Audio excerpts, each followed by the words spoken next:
Imagine this. You are sitting in a warm room. The lights work. The door is locked. The fridge is full. The water is clean. Nothing outside wants to eat you. No wolves, no storms, no hunger. By every measurement in human history, you have won. Your ancestors would look at your life and call it a miracle. No cold nights, no empty stomachs, no infected wounds, no walking for days to find water, no fear of the dark. And yet, you are tired. You are anxious. You cannot sleep. You scroll for hours. You feel lonely in a building full of people. You feel empty after a full meal. You feel exhausted after a day of doing almost nothing physical. Something does not add up. Because life got easier, much easier, safer, warmer, softer, longer, cleaner, brighter. So the question is simple, but the answer is not. What did we lose when life got easier? Now, one honest note. Ancient life was not beautiful. It was not peaceful. It was not some lost paradise. Ancient life was hard, painful, short, dangerous. People died from things we now fix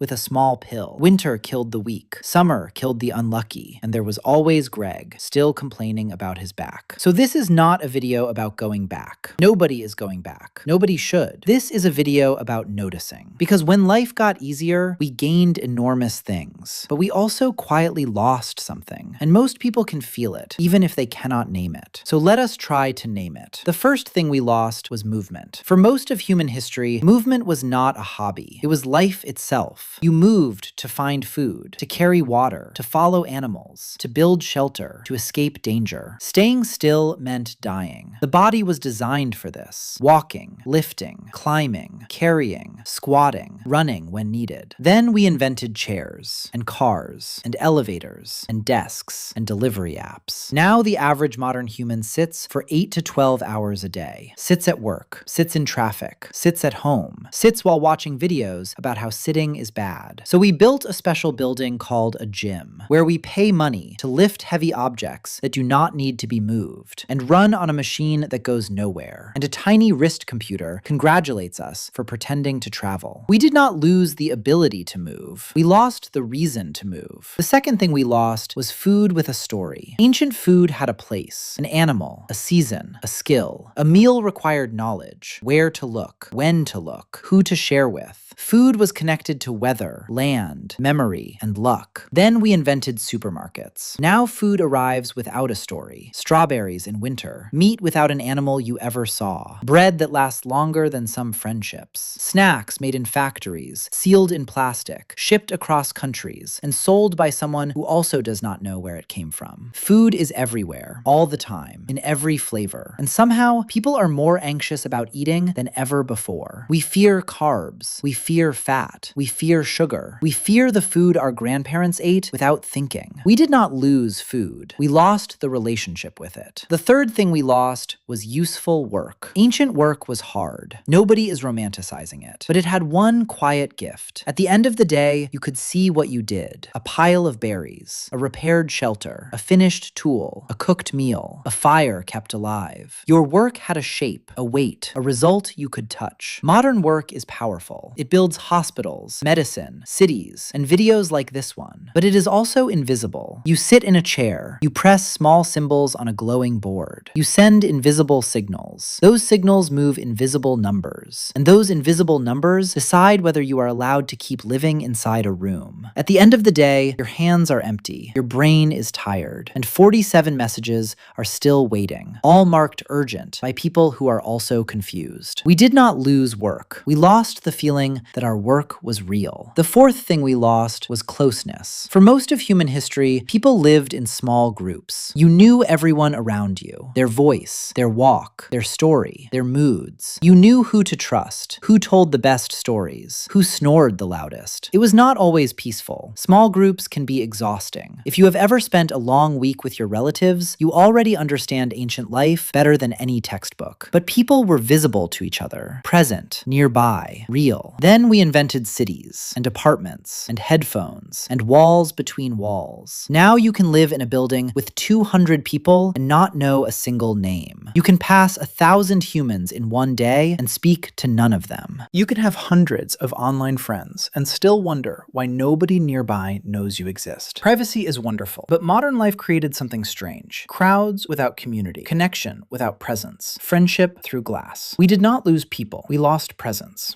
The fifth thing we lost was rest. Ancient sleep was not luxury sleep. There were insects, cold nights, noise, hunger, someone always snoring nearby. But when the sun went down, the day ended. No screens, no notifications, no glowing rectangles pulling the brain awake at midnight. Now you have a soft bed, a locked door, blankets, heating, blackout curtains, sleep apps, sleep supplements, and still you are tired. Because modern sleep is not just sleep, it is a negotiation. You spend the day staring at screens. Then at night, you stare at the same screens and ask them to help you sleep. You promise you will put the phone down, and then you scroll and scroll. We made nights brighter, then bought curtains to bring darkness back. We escaped the sky, then paid money to go camping to see the stars again. We did not lose sleep. We lost the rhythm of it. The sixth thing we lost was silence. Ancient humans lived inside sound that made sense. Wind, water, fire, birds, rain, their own breathing. Now sound never stops. Traffic, notifications, advertisements, videos playing while we eat, music